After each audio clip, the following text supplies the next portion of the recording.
For guests and visitors, my name is Teresa Russell. I'd like to welcome you to the 7th meeting of the 49th year of the Dublin Worthington Rotary Club. And today for our invocation and pledge, we have Al.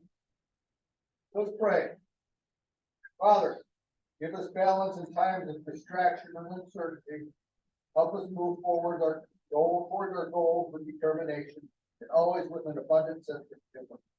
Thank you for food in a world where many only know hunger, for our faith in a world where many know fear, for friends in a world where many know only loneliness. And please bless this food we are about to share and those who have prepared it.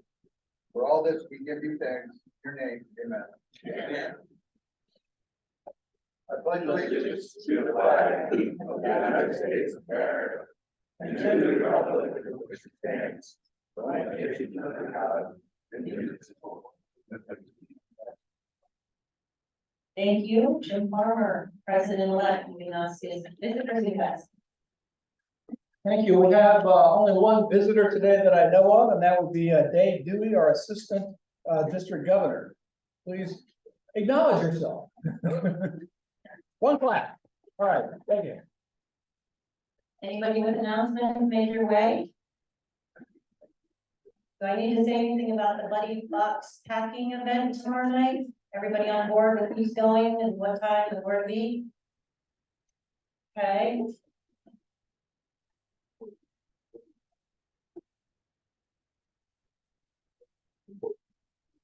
Ready here? Yeah.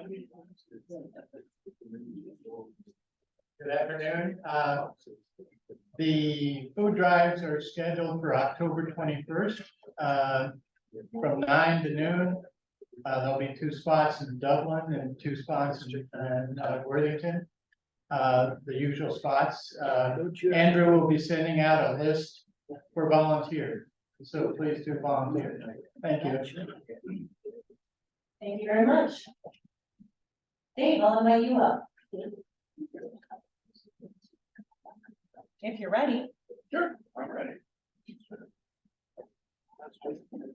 Well, hey, everybody, good to see you all. Beginning of a new Rotary year, lots of good things going on. Just from the district standpoint, just want to acknowledge a couple things. Now's a good time to start thinking about that 125 club. So we'd love to have you support that. I'm sure you're going to hear about it from your club, but it's really important we commit to the Rotary Foundation as we kind of move forward, as we keep doing good in the world. And I would also say that, membership and engaging membership is really critical this year. I've been kind of got into post-COVID. So think about what kind of social activities you can do and kind of get everybody together and have some fun and create some excitement. I think I'm seeing a lot more of that in clubs this year. And I think it's just that time of year where you just want to celebrate what we're doing in the service clubs that you're working with. So I just encourage you to continue with that and think about focusing on the peace initiative and people and any areas that you can. But you're doing a great job. I'm excited. Your president has a birthday today, I believe. Yeah.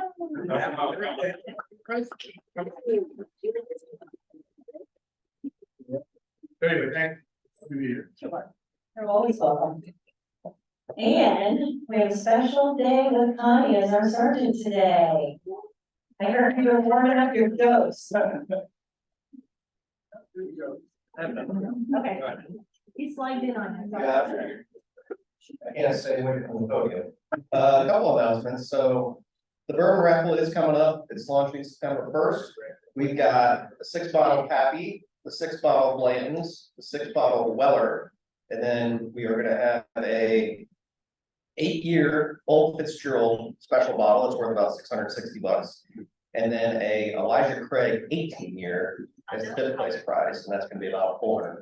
And so I am meeting with a marketing firm next week to get that launched. So be prepared for flyers and to help start promoting the bourbon raffle here soon. Also, the membership committee is trying to get a meeting together next Friday or the following Friday. We had a great club committee meeting about membership, a lot of good ideas, and so we're looking for people to help get that effort off the ground. Right now, I think it's Ro and I are committed. I've sent a number of you an email, so if you are interested, please respond to that email. If you did not get the email, reach out to me. We'd love to have you. Okay. Thank you.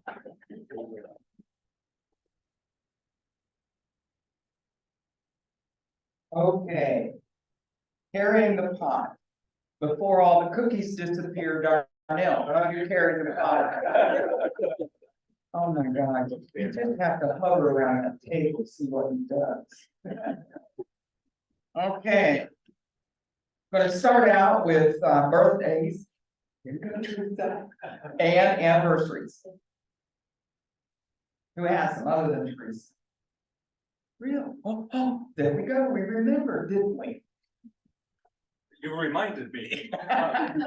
Okay. Ago, Darnell, get the pot up. Look, he's got a cookie. August 26th, 1967, I was married to my wife. We've been married for many years. She's put up with me all of these years, and I just want to celebrate that. Thank you for giving me the opportunity.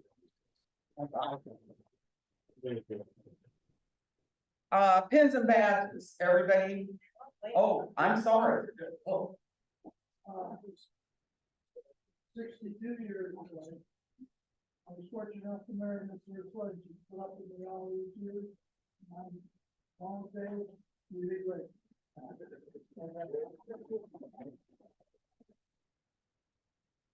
do you have to remind me to put money in? I'm good, boy. Oh, there you go. He's Thank you. so much. Okay, we're done with all the birthdays and anniversaries. Happy dollars. Who has happy dollars today? Yes. Alan.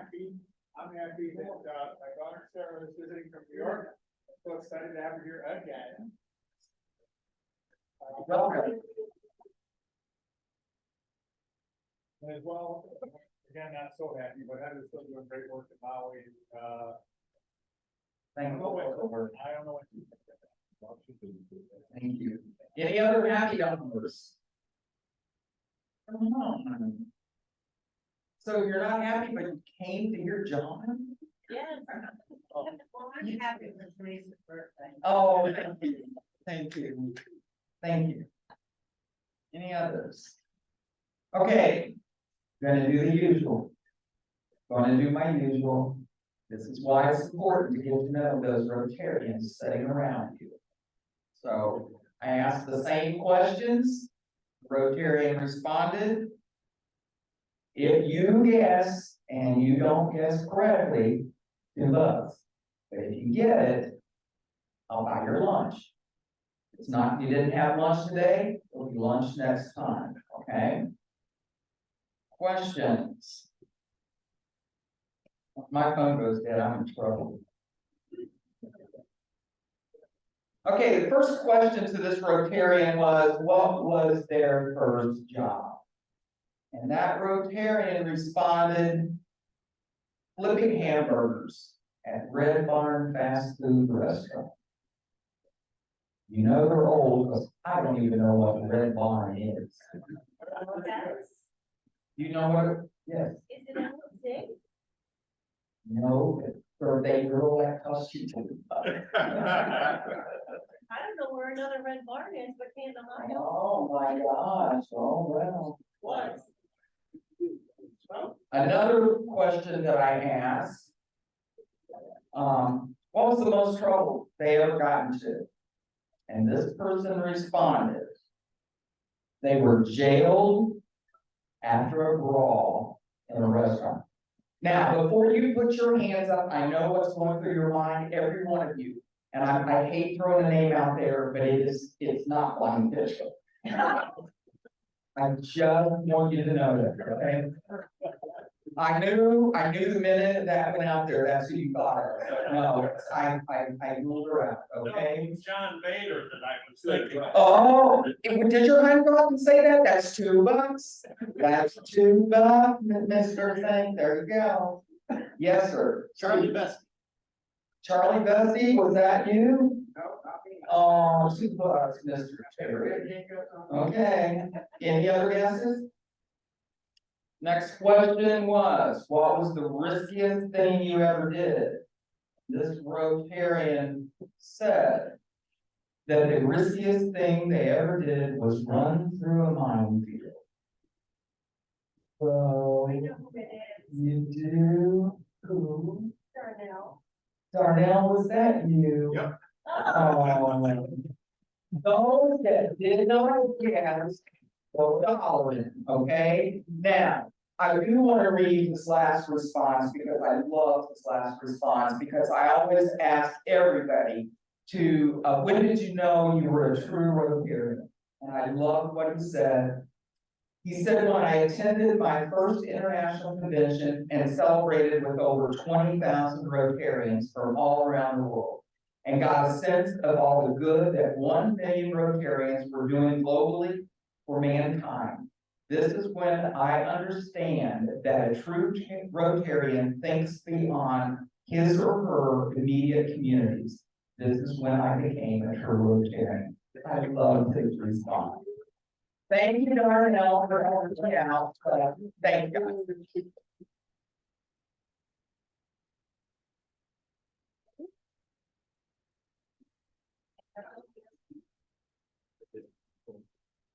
All right, I think we have our program and Jim will be introducing.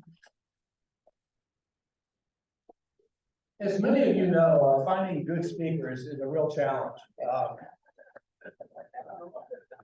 And I was thinking about this a while ago, and I was thinking it'd be interesting to have a lawyer come talk to us, or maybe a businessman, an entrepreneur, or maybe a musician, a humorist, somebody who submitted jokes to late night talk shows and had them accepted, an author, a youth leader, or a professional gambler. Any of those things would be interesting, but then I realized we've already got one guy in this club who does all of that. John went to Albion College, Michigan, the University of Michigan, and the Ohio State Law School. He served in the U.S. Air Force, did credit and bond ratings for a Wall Street firm. He's an employee benefit consultant for Ohio banks, and then started his investment and acquisition company in 1977. In his career, he's worked with several struggling companies, enabling them to become very successful, and is still involved with a half dozen businesses nationwide. He's written several books on entrepreneurship, the most recent of which, entitled Straddling the Abyss, received a finalist award for the best business book in 2020. He serves on several boards and foundations, and currently is a commissioner for the Delaware Park System, where he has established a bird sanctuary and lodge in the name of his deceased second wife, where her grandchildren can now go to remember her. He enjoys helping the younger generation get their careers and passions off the ground. As a high school track coach for 10 years, he saw many caterpillars turn into butterflies, and as they overcame their insecurities and went on to become outstanding athletes. Several made it to the Olympic trials. He also taught a course in finance for the Columbus school system, with several students moving on to make that their career. For the past several years, he's been involved with a national TV production company, which exposes young singers and songwriters to a national audience. John joined Rotary in 1980. He's a past club president, 89 to 90, Rotarian of the Year, 94 to 95, and co-founder of the Dublin-Worthington Foundation, which provides emergency assistance to people in need, and the club Sergeant at Arms. He's also the club Sergeant at Arms Emeritus, having previously served in that capacity for 20 consecutive years. In addition to his many business ventures, John enjoys traveling, playing tournament poker, and golf. So please help me welcome to our podium the man who's already lived 9 lives, plans on living at least 3 more, and makes me ashamed every day to get out of bed for accomplishing so little. John Winston Baker.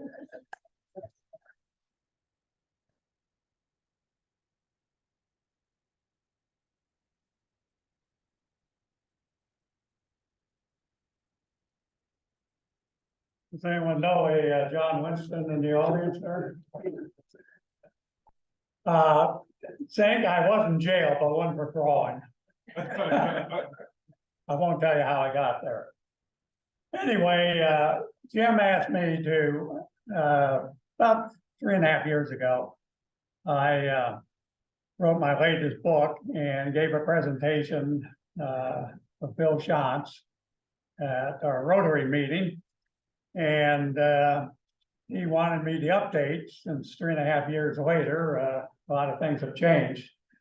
And one of them was COVID, that we had before COVID hit, about 24 speaking engagements around the state of Ohio. And then when COVID hit, everything went south. So Anyway, and of course, Bill passed. He was my wingman for IT work on presentations. So, as I always said, when my ship comes in, I'm usually at the airport, so. Anyway, as it points out here, the book went on in 2020 to win a finalist award in the best book category for business and memoirs. And then we started presentations at some of the retirement centers around Ohio. And so what I wanted to do today is just bring you up to date on some of the chapters in the book that have changed.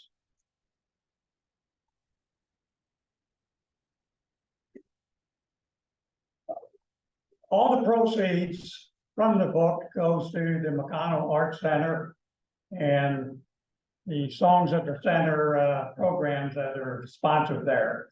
And last year we had a interesting person. We did a fundraiser down the Wright Center for Ukraine. And we had this young lady in, her name's Olga, and her last name is 25 letters, so I can't say what it is. But she came over from Kyiv and had a very interesting story as she was the keynote speaker at our fundraiser. She had her apartment bombed out and was living in the basement with her grandmother, her mother, and her one-year-old daughter. And her husband was in the military. So she had gone through a lot, but she was very upbeat and got a lot of accolades from her speech. So I gave her a copy of my book and I said, take it back to Kyiv and put it in the background. So this is Kyiv, Ukraine. One of the few times the lights are all on, and she held the book up in front of that before the air raid sirens went off. Anyway, through immigration attorneys, churches, and a few other venues, we were able to get her and her family over to the United States. And I met with her at the airport about a month and a half ago in Seattle. And she and her family come over. And they already have jobs. And I said they must be doing pretty well because she sent me a photograph of her at the Taylor Swift concert. So I said, you gotta be making some money to go to one of those things. So anyway, it was one of the things our foundation at the McConnell Art Center does. Now, there are several different areas that I'm involved in, and one's the entertainment business. And it started out years ago when Walt Disney died, and Eisner took over. He put out a list of 35 films yet to be produced to have investors invest in them. And it was very risky, except the Disney name was behind it. But what they were trying to do is go from the Disney name to new names where they could go R-rated shows. Disney had in their contract that everything had to be G-rated, so they found a loophole. And they went with Touchstone, Univista, some of the other trade names where they could put the R-rated films in. So anyway, a group of us investors bought a big chunk of that yet to be produced films. And the first few of them went south, and I saw bankruptcy in the future. But then the first one, Pretty Woman, came out, and then it took off from there. So in my book, I talk about starting another company out in LA and doing the same thing, but with just 3 films. And with those 3 films, we'd have investors invest in them, and yet we'd do a little something different. We'd let them be in the movies. They wouldn't have speaking parts, but they could be in walk-ons, things like that. We'd have them at the premieres, we'd have them at any awards, we'd have them there, so they were part of the film, and of course, their names were in credit. So that, went well, and we did everything out of Planet Hollywood in Las Vegas. One of our, advisors was Dennis Hopper, who sadly died of cancer a couple of years ago. But he, had everything set up in Vegas, and we would, do the Vegas Strip and have premieres. Greg Geezer was with me one time on a premiere there and had a ball. Again, we almost landed in jail. But anyway.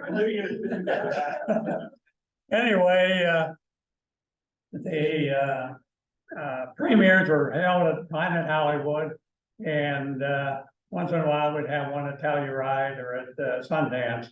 And these are full-length feature films with named actors and actresses. But then comes COVID, and the movie industry died up. And so we had to put on our thinking hats because the theaters were not showing films anymore. And if they were reruns. So we decided to come up with a new strategy, and that was to do 5-minute trailers, what we call cliffhangers. And we'd get named actors and actresses and put the script together, and we'd do a 5-minute trailer, and then we put it on social media, some of the TV, cable channels, and had people bid on it. How much would you pay to see all 12 episodes? And it started out like $6.95 per episode, and the more people that bid, and price dropped, so we had a lot of them almost free. And with that, build an audience, with the script, with the named actors, we take that 5-minute trailer and go to Paramount, Netflix, Hulu, all those that bid on it. You can change the title, you can do whatever you want, but you got to build an audience and you got a storyline. And so that's how we shifted from movies to streaming. And today, that's primarily all we're doing is the streaming end of it.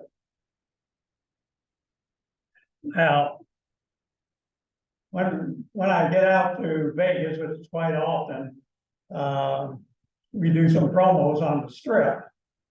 And one time we're doing a promo for a streaming show called Showgirls. And this one showgirl, she had a pet that she wanted me to take care of while they went to the restroom. So they wrapped this 120-pound boa constrictor around my neck. And if you look closely, he has a tape around his mouth because he just bit someone. And fortunately, it was cold, so he wasn't moving too much. But I was walking around the Strip for about a half hour with that thing around my neck. And people were wondering, what the heck is this all about? And they're taking pictures and things like that. Finally, the girls came back. And so I got a picture with them. And the snake went in the picture there. I didn't want to tell them, but holding their legs up, they weighed more than the snake did. Well, so anyway, those are some promos we do once in a while on the Strip to get attention. Moving on from the entertainment business, another chapter in the book has to do with investing. And I taught investment classes in on the school system. And usually around 5th, 6th grade, introduction to the Wall Street Journal, things like that.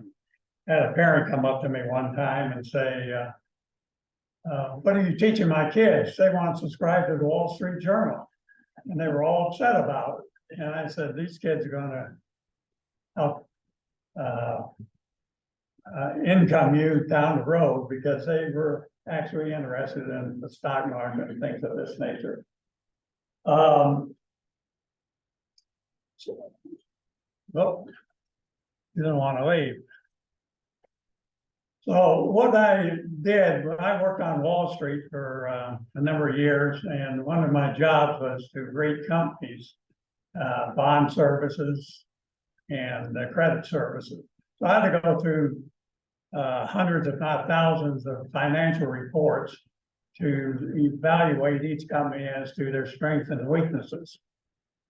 And so with that knowledge, I started investing seminars around retirement centers around Central Ohio and actual Ohio. And what I would talk about would be not putting money somewhere or anything like that, but each person that owned a fund, a stock, or bond would get at least 3 reports a year. One would be a proxy, one would be a prospectus, and one would be the annual report. Well, most people get those things, and especially the annual report, which is about 100 plus pages. They didn't know what to look for in there, so I developed a shortcut for them to see whether they were making any money or not and what to do. So this was done down the Griswold Center about the stock market not too long ago. Anyway, I took a page out of one of the annual reports. This happens to be PG&E, which is a Pacific Gas and Electric company. Inside front cover of every annual report, you have a letter from the chairman or president of the company. First thing you look for, what are they saying in that annual report? This one's saying nothing. He's saying our staff is hired a lot of good people. We have a great safety record. We have this, but nothing of substance. And if they had something to say, they would have it plastered all over the cover. That's just a bunch of what I call garbage. So now you have to dig and say, what are they hiding? Well, every annual report has to have a chart as to how they compare with Standard & Poor's 500 and their peers. So this is the chart you're looking for in the annual report. Now you can see the Standard & Poor's on the top. You're starting at $100 base, and in 5 years, where's that 100 gone? Well, as you can see, the peers are up there. I compare it with the peers, not to the S&P, but as you can see there, this particular company went from 100 down to about $20. And no wonder they're hiding it. The company, if you're familiar with Pacific Gas, they're the ones that had their power lines fall down and start all those forest fires in California. So they didn't want to mention that, so they hid everything. So if someone is doing investing, that's a red flag. Now, someone that is doing well, this is on front inside cover. 65 years of dividends, records, earnings, all sorts of good stuff. They're bragging about it. So anytime you're looking at an annual report, see what's inside that front cover. And if it's vague, if it's not telling you much, then you know you got to do a little digging because they're hiding something. And so rather than going through 110 pages on each report, I would go through those 3 or 4 pages, and that's how I conduct a seminar. Now, the rest of the seminars were in how to read a proxy and how to read prospectus and things like that. But that was just a sample of what we did. Now, the last thing in the book I want to talk about was, and Jim brought it up, was my late wife passed because of a neurological disease. She had an ALS, And, she was big into birds, because she didn't have a lot to do toward her final years. So we put a bunch of bird feeders and, nesting boxes in their backyards. We had like 25 or 30 of them. And,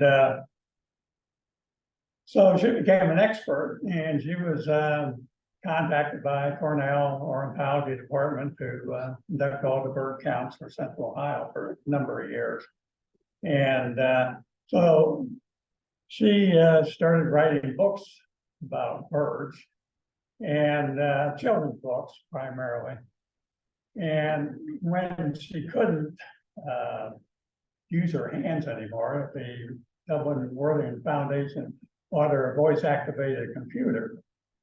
And so she used that for a while, and then, when she lost her voice, she typed these books up with her eyebrows on the computer, each eyebrow with a letter.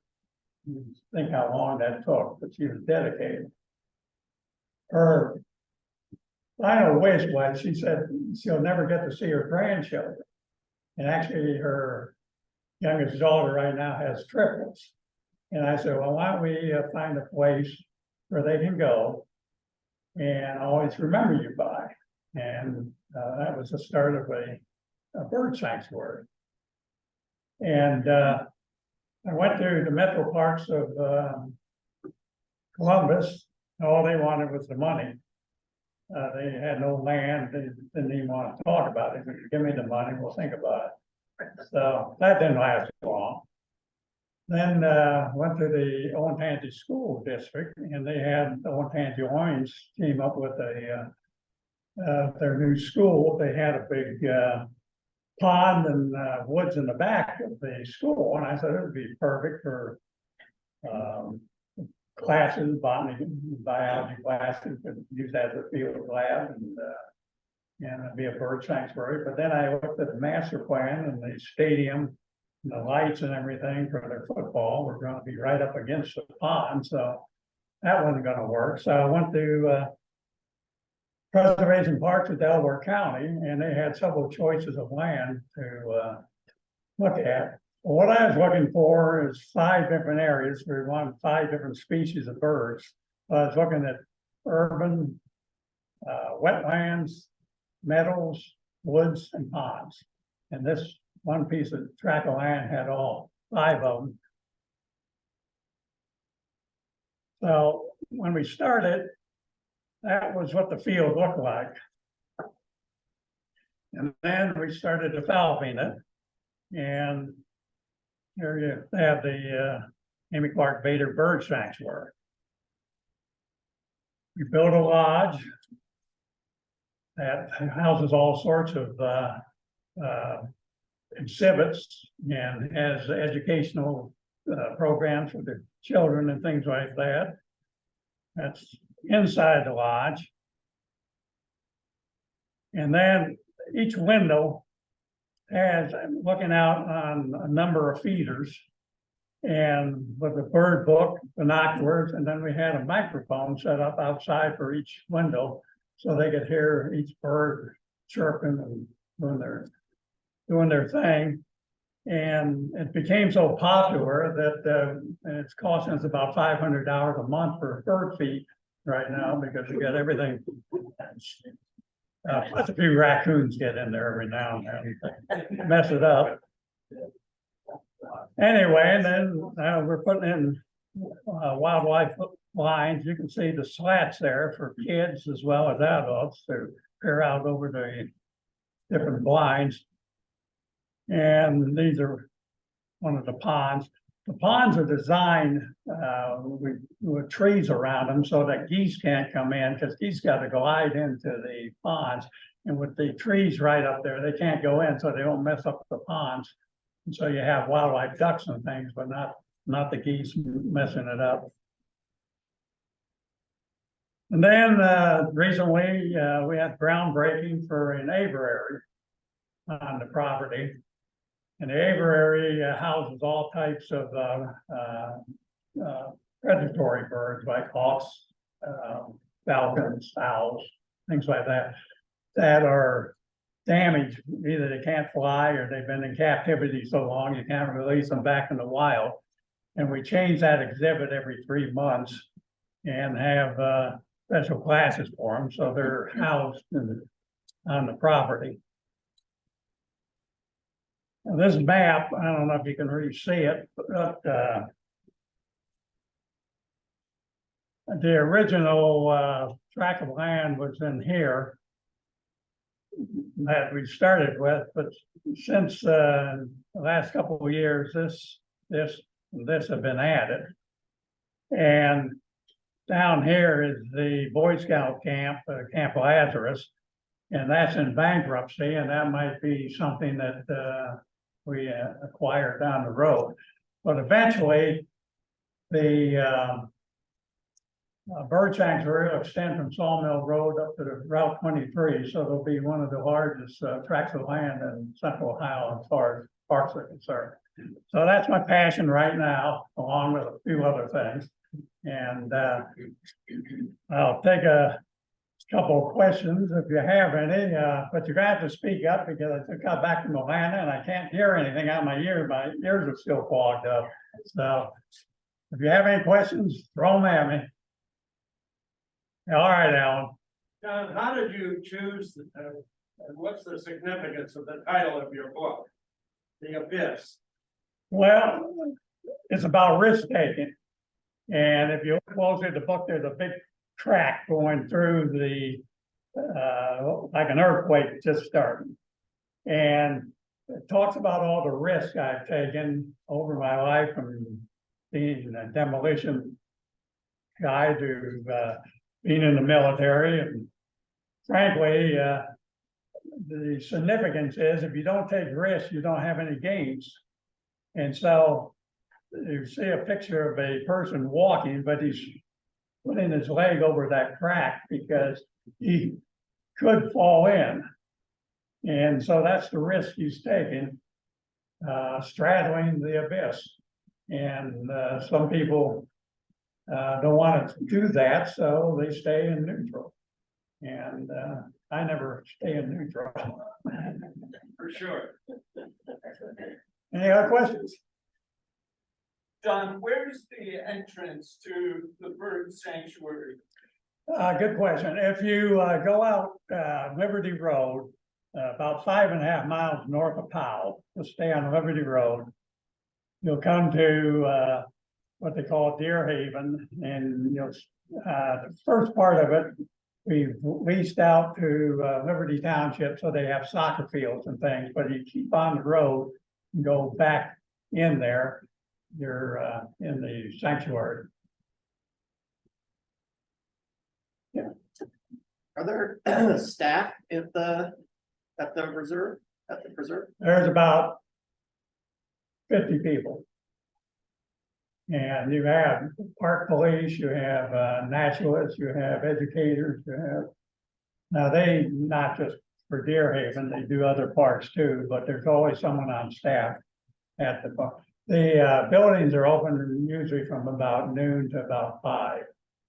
But the park is open until dusk, and there are a number of trails and bird watching opportunities. Yes, John, do you have an affiliation with Ohio State University, the School of Environment and Natural Resources? The park district has, I don't have. We have, the park district got an award recently. They had the geology department head of Ohio State out there, and Shale Howell, which is up the road here, has a bunch of concretions that were preserved, and they're doing some studies. Well, this seems like it would be an excellent educational opportunity for students at Ohio State. I was wondering if perhaps you wouldn't mind if I were to bring this up. Oh, no, we've had people come all the way down from northern Ohio, buses and things like that to take a tour of the facilities there. One of the few bird sanctuaries in Ohio, and it's expanded. And there are a lot of trails, and as I say, it's set up for 5 different areas. So we've counted over 200 species of different types of birds and waterfowl in there. How is it funded? It's, you're looking at part of the funding. Oh, I wanted to say that. But there contributions, there's a tax levy for the parks. There's you get EPA, you get all these government agencies that wetland mitigation, if you want to develop a wetland, you have a department that'll come in and help you with that. ODOT comes in with helping to pave the roads and trails and things like that. So there's a lot of entities that are involved.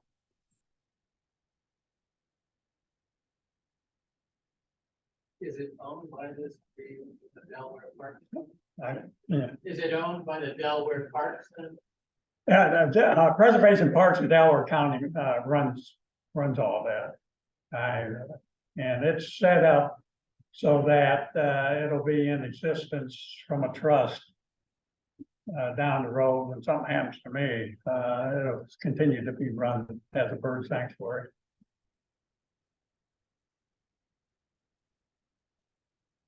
One more? Just one more question, yes. So if you were a marketer and you took your book, how would you market it? What would be your market for it? Are you looking to kids in school? Are you looking to college students? Are you looking to entrepreneurs or? All of them. All of them. No, actually, when I did the investment seminars, as I say, we got blocked and I had to go to social media when COVID hit. And Zoom meetings, Facebook, a lot of different areas I wasn't familiar with that we had to do the marketing. And I was much more prepared to meet in person than to go on the internet, things like that. So I got a slow start. And then when I started doing the investment seminars and things like that, I have a few copies of the book around. And it's on Amazon, Barnes and Noble, find it in the libraries, things like that. So that's the latest one. I might be doing the sequel to it, but right now I got enough other things on the plate. So. John, tell us about going to, did you actually work on Wall Street there in New York? Yeah, no. For what company? Well, I shouldn't say, but Moody's and Dun & Bradstreet. And they did credit and we did that. And that's actually, it was interesting. I was sent out to Worthington Hills when it was just a meadow out there and a tent and a dirt road going up to the top. And I had to rate that as far as the bond being issued. And if it wasn't for Union Carbide backing it, it probably wouldn't be existing. But it shows how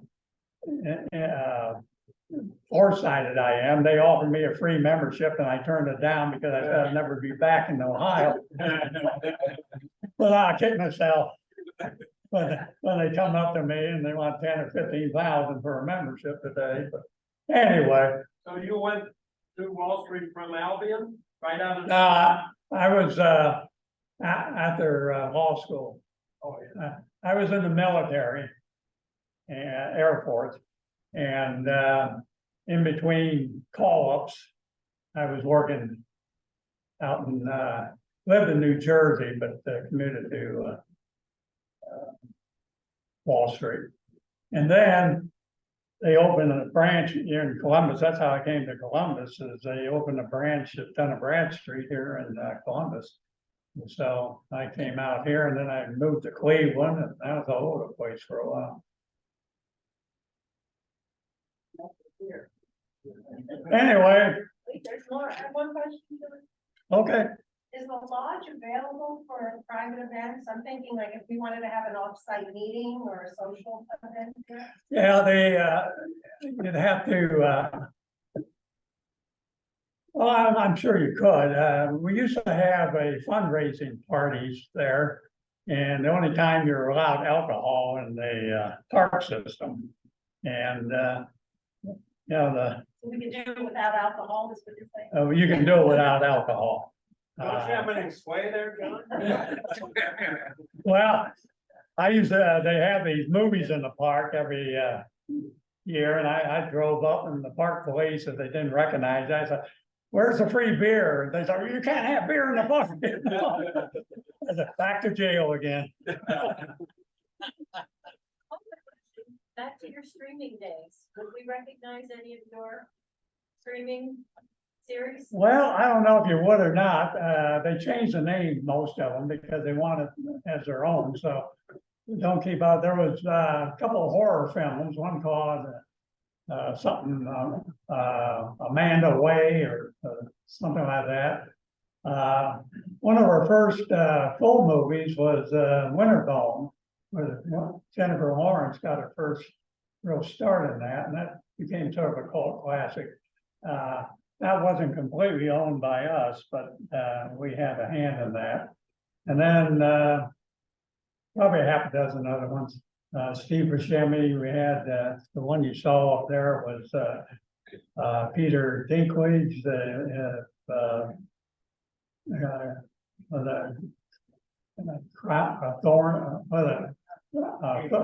Throne. Yeah, what's that, anyway, that series that was on TV. Game of Thrones. And Steve Buscemi, who's played in a lot of movies and things like that. But yeah, you run into them, but most of them are just average people. Their shoes on same time, way you do it. But no, I'll find out. We've probably done half a dozen streaming episodes that have thoughts, so I'll see what names. They're not Yellowstone or any of those, but most of them have to do with we do more of a, not a big spectacular, but more of a storyline. And so that's more where the independence comes from. So now I'll see what's out there. Any other questions? Don't you have something with somebody up in Toronto? Streaming or entertainment films that you're involved with? In what? In Toronto, Canada. No, not familiar with that. Yeah, Why is there? it's some Canadian movie streaming business. Well, we've done a opening up there in Toronto, at their film festival. But, I don't know of any ties with them. Okay, thank you.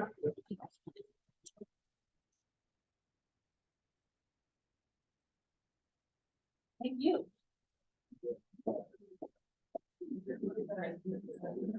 Well, that was fun to listen to. I remember when my kids were little, we used to love to go to Deer Haven.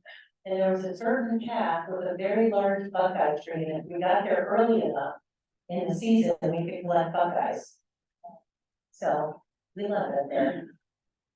We have a raffle. Bonnie.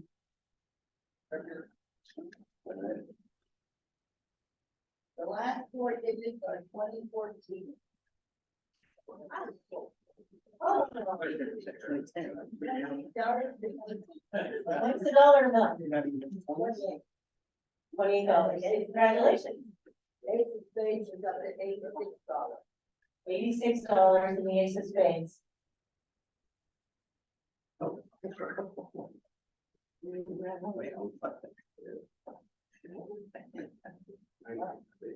$9958.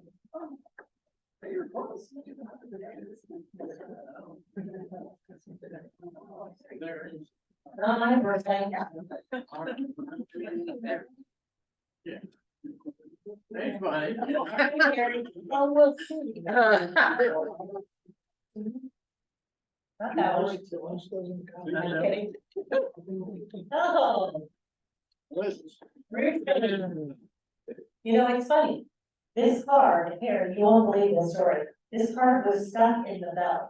So I moved it and shuffle them around, and you pull it out. I'd go play the lottery if I were you. Okay, four-way test. That is so funny. Yeah. Maybe I'll play the lottery. Okay, of the things we think, say, and do first, second, third, and fourth. Have a great day.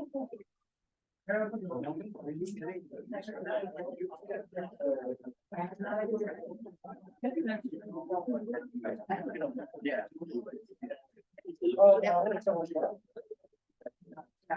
Well, there might be a route. Great job.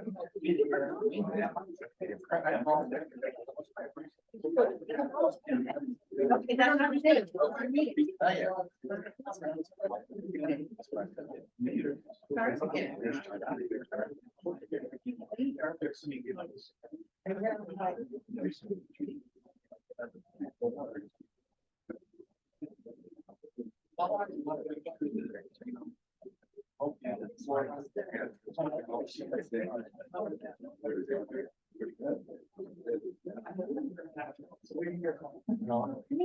Don Motley tomorrow.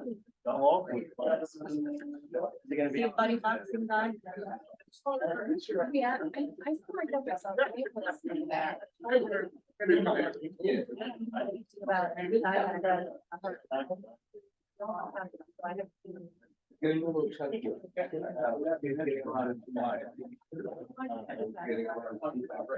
Well, it's kind of dangerous, but it has- it I definitely- think we are settled, but I heard this from that. Give us some timing.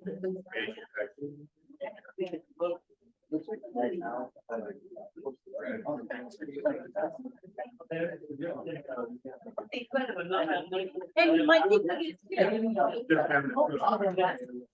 like that should be. That's really critical. Yeah.